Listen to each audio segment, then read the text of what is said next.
Our next piece in the Big God story follows the adventures of a man named Nehemiah. He was one of God's people living in Babylon, far away from their home, where they were forced to live because the people had disobeyed God one too many times. Nehemiah had a very important job there. He was the cupbearer to the king. It meant that it was Nehemiah's job to bring the king his drink and to make sure that nobody was trying to poison the king. Nehemiah had heard from travelers how hard things were back home. The city was still broken. Buildings were still burned, and God's people had no hope at all. Nehemiah prayed to God, "Hear my prayer, Lord. I'm going to go and talk to the king. Be with me. Give me strength."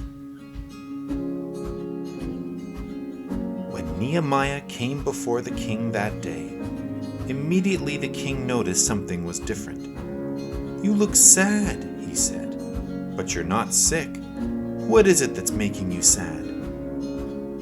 "I have something to ask you," he said to the king. "I want to go and fix my home." The king asked him, "What do you need?"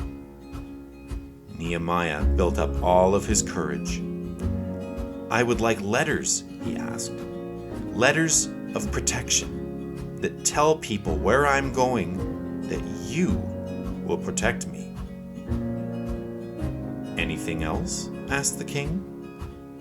Nehemiah summoned up more courage and said, "I would like some wood," he said. "Wood to rebuild the gates, to rebuild houses, to help rebuild my city." To Nehemiah's surprise, the king said he would give him these things, and he would send along his army to protect him. Nehemiah could not believe all that had happened. Woo-hoo!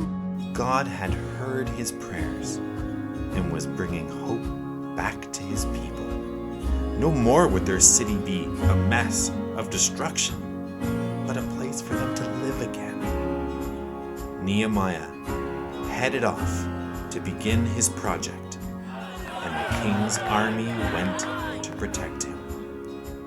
God restores